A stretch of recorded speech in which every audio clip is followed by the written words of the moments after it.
Welcome to the FoodClues podcast, where we dive deep into the world of holistic health and wellness, conquering your food allergies and intolerances one bite at a time. I'm your host, Dr. Alexis Sams, holistic physical therapist, food allergy specialist, but you can call me the food allergy doc. With this podcast, I'm all about helping you conquer your food allergies naturally. Through my unique FoodClues treatment approach, I've helped hundreds of people uncover the root causes of their food reactions and achieve true freedom from allergies and intolerances by identifying the missing links between their trigger foods and the underlying causes driving those triggers.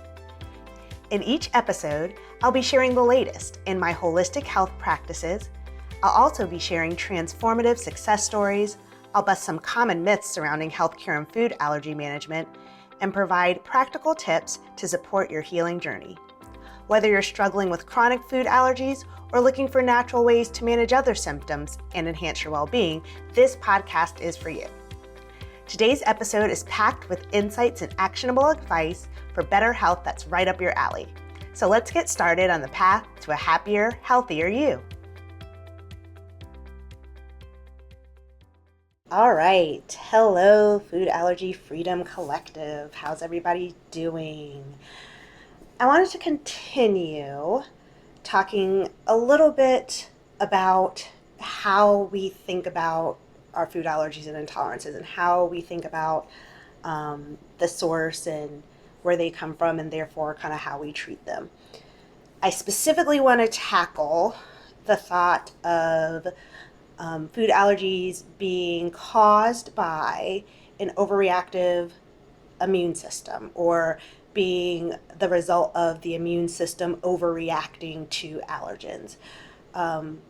Also, in the same vein, you may have heard that food reactions are caused by things being unstabilized in the gut. You might be familiar with the words like gut microbiome or your gut bacteria or gut flora. These are all different ways to describe like what's going on in the digestive or in the intestines. You might have heard that like that's what's imbalanced and that's what's off, and that can lead to allergies, or a little bit more people will link like gut stuff to more food intolerances and sensitivities. And I want to present this to you. You may have heard, or if you've listened to any of my stuff in the past, you'll know that I often talk about food allergies and intolerances and the whole like experience in two main like analogies or metaphors. I will relate them to other issues with food, or I will always, or not always, I should say, I will frequently relate them to car issues. So we're going to talk about cars today. So imagine you're driving, or imagine you just have a car, and your car gets a flat tire. And let's just say, for the sake of it, it's the front passenger tire goes flat. And you're like, oh crap, I have a flat. And you go and it's not like completely fully flat, and you just notice that the air is like depleting. So like you go to the gas station or you go to your mechanic and they add air and you're good to go. Tires restored, all good. And then like a couple of days later, like it's flat again. So then you do the same thing. You take it back, get air put in the tire, no big deal.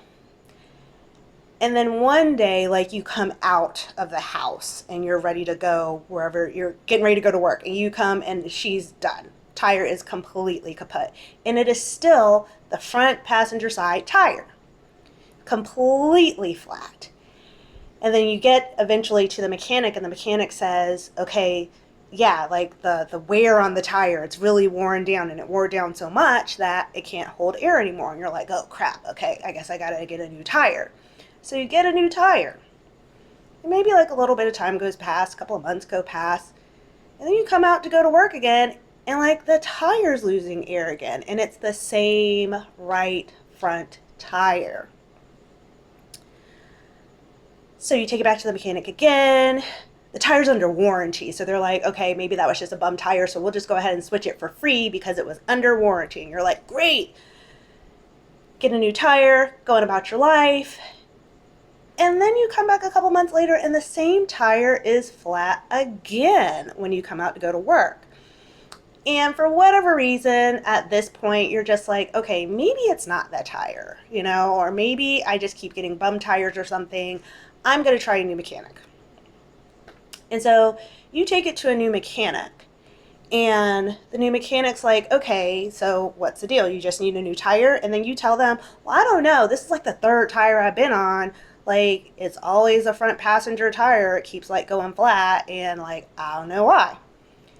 And so this mechanic kind of like takes a closer look, and the mechanic's like, oh, well, I kind of see why that could be happening. And it's because like your front alignment is off. Now, if anybody who is listening to this is like a car enthusiast, and maybe I should have checked with my husband who's a car enthusiast to check if alignment really can like flatten a tire. Okay, side note, I don't know, but just go with me. The point is something additional in the structure or in the mechanics of the car. So, but I'm pretty sure alignment can do it. Okay, back to the analogy. So the mechanic's like, okay, it kind of makes sense why that same tire might be going wrong or might be getting flat because your alignment is off. And so your alignment's putting too much pressure on that like front right side of the car or the front right side of, the front right axle. And so all that pressure is like putting extra wear and tear in a different, in a consistent area of that tire. So that's why it keeps going flat, and that's why it keeps wearing out. And so you're like, oh. And so the mechanic's like, yeah, you could have been like replacing tire after tire after tire, and until you like fix the alignment, you probably just would have been spinning your wheels, no pun intended, spinning your wheels trying to like replace all these tires and figure out like what's going on with the tire itself.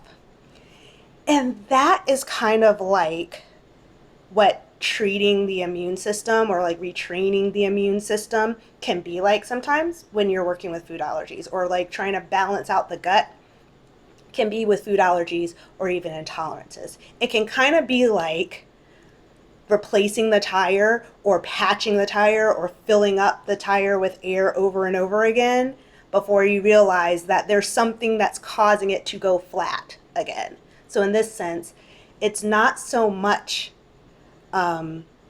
the actual overreaction of the immune system that's causing the reaction. Think of the overreaction in the immune system or the unstable gut flora more as a middleman.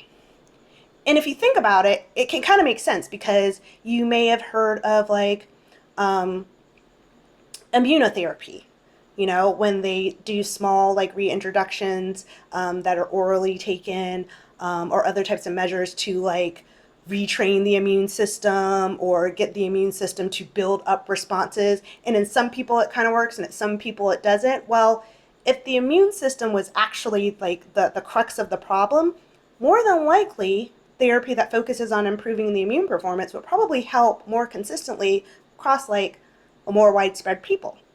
So what's up with the variability? Why does immunotherapy work for some people and why it doesn't? That can be because of the car alignment. It can be because there's something else driving or causing the immune system to overreact. Same thing with gut flora. Some people respond to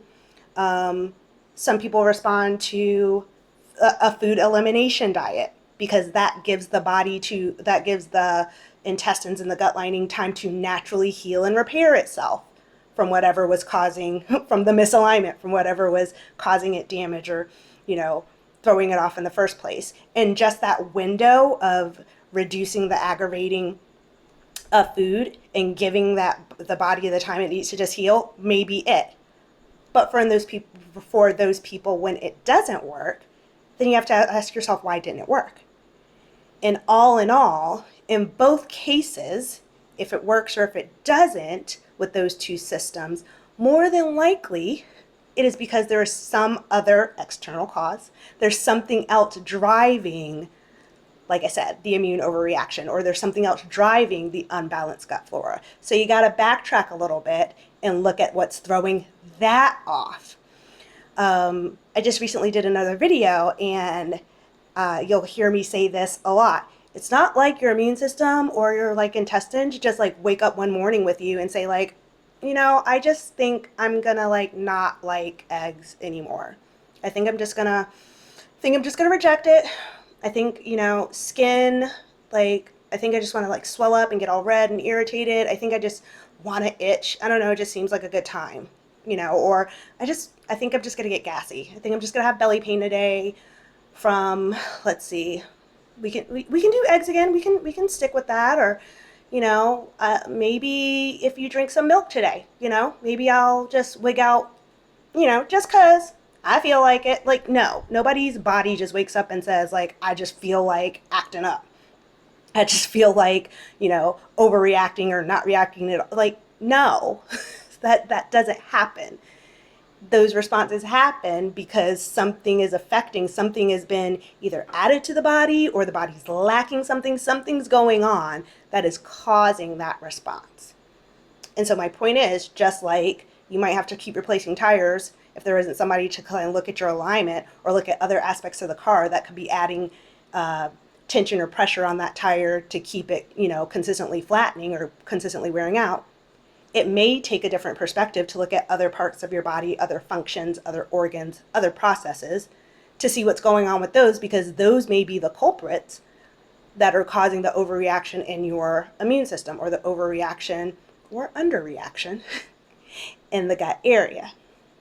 So that's what I have to share with you for today. So for those of you who may be having like a little tunnel vision for that, treatment of just the immune system or treatment just of the gut for the resolution of symptoms, hopefully this brings a little bit of perspective that it may take a little bit more than that to bring the resolution of symptoms that you're looking for to get food allergy and food intolerance free, because there is going to be a driver causing those systems or those areas to react the way that they're currently reacting, causing the symptoms and the allergies and the intolerances that you're experiencing. So that's what I got for you today.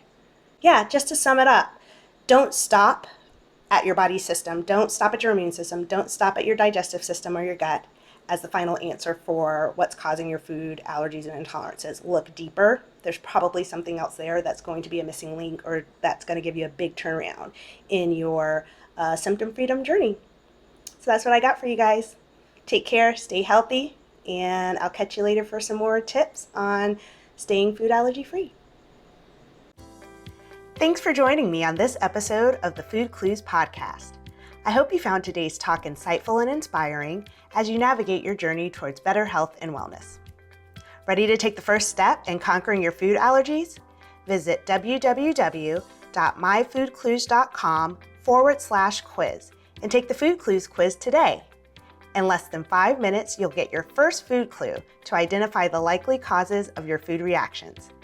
This will be your first opportunity to uncover the hidden factors impacting your health and start your journey towards food freedom. Stay connected by following the Food Allergy Doc on Instagram. Enjoy the Food Allergy Freedom Collective on Facebook, where you'll find a supportive community and valuable resources to help you on your path to wellness. And don't forget to subscribe to the FoodClues podcast so you never miss out on an episode. If you enjoyed today's episode, please leave a review and share it with someone you know. Thanks for listening, and remember, your food clues are the key to conquering your food allergies. Take the quiz, join our community, and let's achieve food freedom together.